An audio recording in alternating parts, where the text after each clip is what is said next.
What? What'd you say? You want a Big Mac? A Big Mac?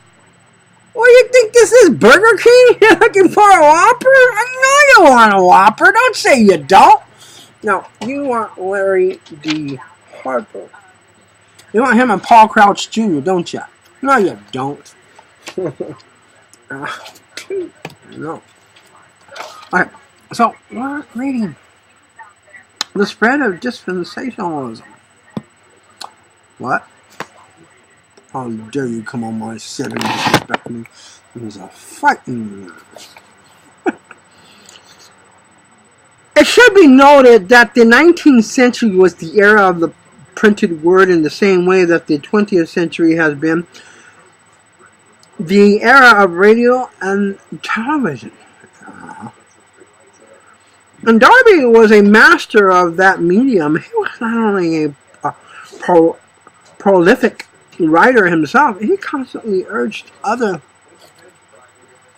brethren, of course, other brethren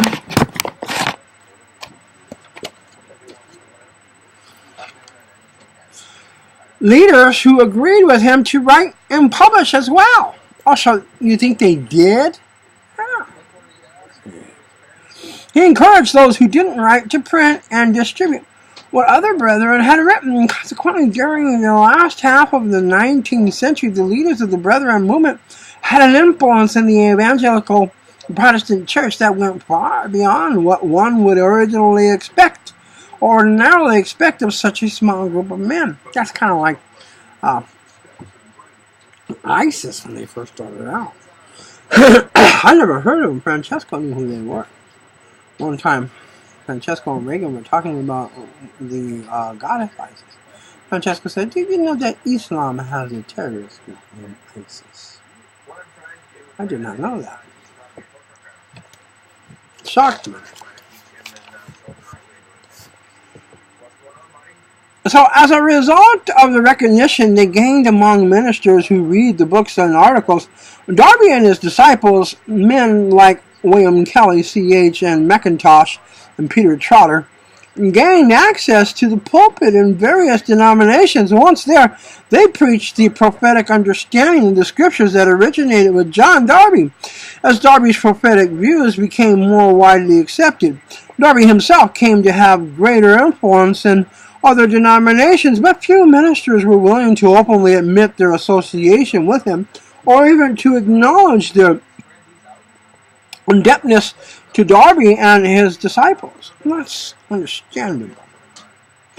The Plymouth Brethren carried a definite stigma because they did not have their own spiritual house in order again.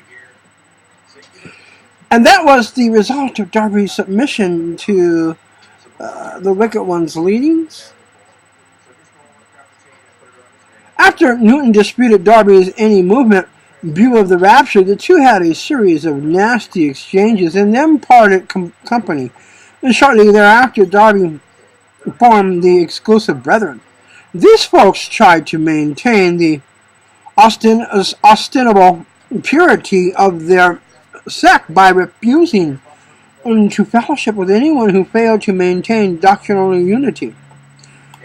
And the net result of this practice, however, was the explosion of anyone who disagreed with Darby on any issue, and that served the wicked one's purposes quite nicely. It provided a way for him to protect and preserve his lie while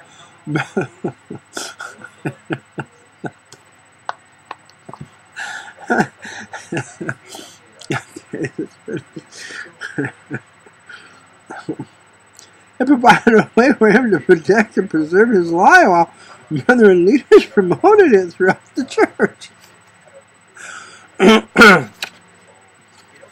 We're gonna have time.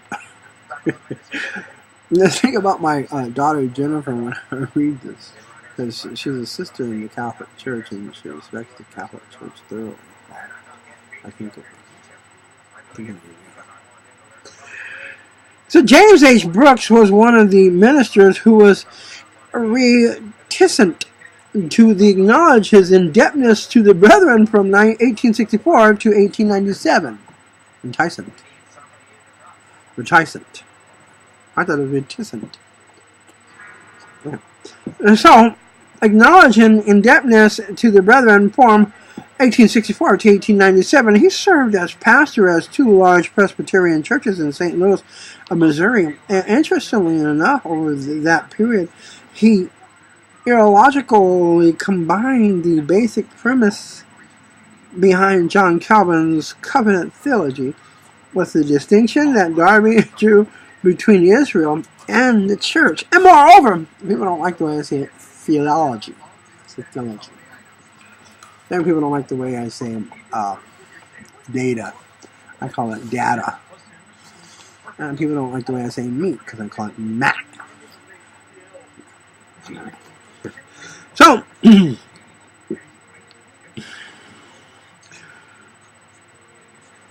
I cover the period of illogical combining premises behind John Calvin's covenant theology with the distinction that Darby drew between Israel and the church. Moreover, the historical evidence indicates that James H. Brooks remained completely dedicated to the wicked one's doctrine until the day he died. And the wicked one must have found it a delicious irony that he could blind a Presbyterian to the point where he could not see the desperate nature of his own beliefs. That's something, huh? No, I'm getting gray hair. I'm not showing this stuff. So, let's continue. I want to finish all of it before we lose time here. In December 1874, Brooks began publishing a mostly periodical titled The Truth. And in spite of the reluctance to publicly acknowledge his indebtedness to the brethren,